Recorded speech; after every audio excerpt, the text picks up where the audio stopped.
बहू को सताने से क्या मिला? अब तुम्हें चैन आ गया नेहा? बेटा, बहू सात समंदर पार चले गए, इतने बड़े घर में अकेले रहते हुए तुम्हें बहुत खुशी मिल रही होगी। जब इतने सालों से साथ में रहते थे तो बहू तुम्हें फूटी आँख नहीं सुहाती थी। उसके हर काम में मिन मेक निकालना तो समझो तुम्हें अपना धर्म बना लिया था। नेहा, परिवार तुम्हारा है, इकलौता बेटा है, तुम बड़ी हो, भाई साहब के जाने के बाद तुम ही घर की मुखिया हो। तुम्हें समझदारी दिखाते हुए बहू से प्यार से पेश आना चाहिए था। मैंने भी तुम्हें उसी समय समझाया था कि बहू को ऐसे सबके सामने जलील मत किया कर। नौकरी करते हुए भी घर के सभी काम करती थी, तुम्हारी सेवा भी बहुत करती थी। जब भी तुम्हारी तबीयत खराब होती डॉक्टर के पास वही ले जाती थी, पर तुम अपनी आदतों से बाज नहीं आई। उसे ताने देकर उसका यहाँ रहना दुश्वार कर दिया। अब इसे मजबूरी कहे या सहयोग कि नीरज की नौकरी विदेश में लग गई और दोनों ही विदेश चले गए।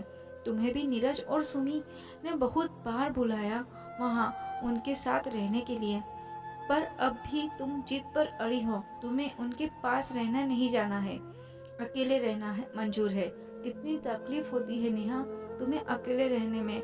वो तो मैं पड़ोस में हूँ जो दुख सुख में तेरा साथ देने आ जाती हूँ। यदि मैं नहीं होती तो तेरा क्या होता नेहा? नेहा की पड़ोसन वर्षा ने नेहा से कहा, वर्षा, तू नहीं होती तो कोई और होता। ईश्वर का एक रास्ता बंद करता है तो हजारों रास्ते खोल देता है। जो अकेले रहते हैं उनको मददगार मिल ही जाते हैं। और रही बात मेरे नीरज और सुमी की, तो मैं उनको जो मर्जी आए वो किया। उन्होंने मेरी कोई गलती नहीं। मेरी सास ने भी 2500 साल तक मेरे साथ ऐसा व्यवहार किया था, फिर भी मैंने उनके साथ साथ निभाया, उन्हें पूरा सहयोग किया, आखिरी समय तक सेवा की। ऐसे छोड़कर नहीं चली गई। मैं अकेले ही खुश हूँ। जितनी जिंदगी बची है कट जाएगी। नेहा ने वर्षा से तीखे स्वर में कहा। नेहा, तुम कभी नहीं सुधरोगी। अपनी गलती मान लेना बड़प्पन कहलाता है। जो हमारे साथ हमारी सास ने बुरा बर्ताव किया, यह जरूरी नहीं है कि वही प्रताड़ना हम अपनी बहू को दें। समय रहते अपनी सोच बदल लो, उसी में भलाई है, वरना आगे पछतावा ही रह जाएगा। वर्षा यह कह रही थी कि नेहा उसकी बात सुनी अनसुनी कर उठकर चली गई। दोस्तों, कुछ लोग अपनी सोच नहीं बदल सकते, चाहे उन्हें खुद उनके हट के कारण मानसिक शारीरिक पीड़ा झेलना पड़े।